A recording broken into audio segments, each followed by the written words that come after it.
Friends வணக்கங்க. கரூர் குணா ஃபார்முங்க. நம்ம இன்றைக்கி விற்பனைக்கு பார்க்குறோன்னா விற்பனைக்கு வந்து ஒரு ஹெச்எப் கடையரி ஒன்று பார்க்குறேங்க. விற்பனைக்கு ஹெச்எப் கடையரிங்க. இரண்டாம் ஈத்துங்க. இரண்டாம் ஈத்து 4 பல் கிடாரிங்க. போடி கிடாரிங்க. இரண்டாம் ஈத்து 4 பல் கிடாரி போடி கிடாரிங்க. கன்று வந்து காலக்கண்ணுங்க. கன்று இண்டியனோட 4 நாட்கள் ஆகுதுங்க. கிடேரி நல்ல பெருவட்டான கிடேரிங்க. நல்லா ஈடுதாக்கான கிடேரி. நல்ல எபி சைஸ் கிடேரிங்க. நல்ல நீளம் உயரம் நல்ல எபி சைஸ் கிடேரிங்க. குதிரை மாதிரி நீளத்தில் உயரத்தில் நல்ல பெருவட்டான கிடேரிங்க. கிடேரிக்கு இருக்க வேண்டிய சொல்லி கரெக்டாக சாணத்தில் இருக்குதுங்க. கண்ணுக்கும் இருக்க வேண்டிய சொல்லி கரெக்டாக சாணத்தில் இருக்குதுங்க. நல்ல பேட்சுங்க. கருப்பள்ளியில் நல்ல பேட்சுங்க. நெத்தியில் ஸ்டார் இருக்குது. கருப்பள்ளியில் நல்ல பேட்சுங்க. நல்லா கைகால் ஊக்கமான கிடேரி. நல்ல புறவை ஏற்றமான கிடேரிங்க. மடிக்கட்டு நல்ல மடிக்கட்டுங்க. 4 காம்பு கருங்காம்புங்க. கறக்கிறதுக்கு பூ மாதிரி இருக்கும். கிடேரி நல்ல நைஸ் இருக்குது. உடசல் இருக்குது. தெளிவான கிடேரிங்க.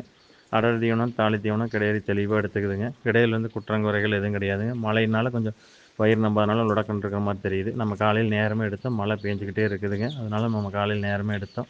நல்ல கிடேரிங்க. இந்த கிடேரி வந்து பார்த்திங்கன்னா கறவை திறன் வந்து தலையத்திலேயே வந்து காலையில் 10 சாயந்தரம் 8 18 லிட்டர் கறந்துன்னு சொல்லி கொடுத்துருக்காங்க. லோக்கல்லே வாங்கின கிடேரிங்க. 18 லிட்டர் கறந்து சொன்னாங்க. இந்த ஈத்து வந்து பார்த்திங்கன்னா இன்னைக்கு கண்டிஷனுக்கு வந்து பார்த்திங்கன்னா காலையில் நம்ம கறந்த பால் ஒரு 7லிருந்து 8 லிட்டர் இருக்குங்க.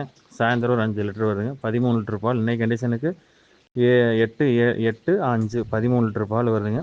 இன்னும் ஒரு 5 நாள் போனால் பால் ஏறிக்குங்க. சப்பளை ஏறிக்குங்க. ஈத்து மாட்டை பொறுத்தளவுக்கு பார்த்தீங்கன்னா செப் மாடாக ஜெர்சி மாடாக எதாக இருந்தாலும் ஈத்து மாடாக இருந்தால் 10 நாள் விட்டு 20 நாள் ஆனால் தான் 20 நாள் விட்டு 25 நாள் ஆனால் தான் பாலே ஏறுங்க. நல்ல கிடேரி. நல்ல ஜாதி கிடேரிங்க. தரமான கிடேரி. குறைஞ்சபட்சம் நல்லா சப்பளை பண்ணிங்கன்னா அதே பால் வரும். காலையில் ஒரு 10 சாயந்தரம் ஒரு 7லிருந்து 8 வரை 18 லிட்டர் பால் தாடாத்தியாக கறக்கலாங்க. அந்தளவுக்கு ஜாதி பொறுப்பு இருக்குது. வம்சம் இருக்குது. தெளிவான கிடேரிங்க. நல்லா மடிக்கட்டுங்க. கறந்துட்டிங்கன்னா மடி சப்புன்னு வற்றிங்கன்னா கறக்கிறப்ப மடி லோடாகுங்க. தெளிவான கிடேரிங்க. இந்த கிடேரி தேர்வு செய்யும் நண்பர்கள் தேர்வு செய்யலாங்க. இந்த கிடேரியோட விற்பனை விலை வந்து பார்த்திங்கன்னா 87,000 சொல்லுதுங்க. அனுசரித்து தரப்படுங்க. ஃபோட்டோ வீடியோன்னு அனுப்பல பார்த்துட்டு புக் பண்ணிக்கலாங்க. தரமான கிடேரிங்க. பண்ணைக்கு தெளிவான கிடேரி. அதே மாதிரி காட்டு மேய்ச்சலுக்கு வெயிலுக்கு எதுக்கு வேணாலும் பயன்படுத்தலாங்க. தெளிவான கிடேரிங்க. ஃப்ரெண்ட்ஸ் நன்றி வணக்கம். குணா ஃபார்முக்கு ஆதரவுடுங்க.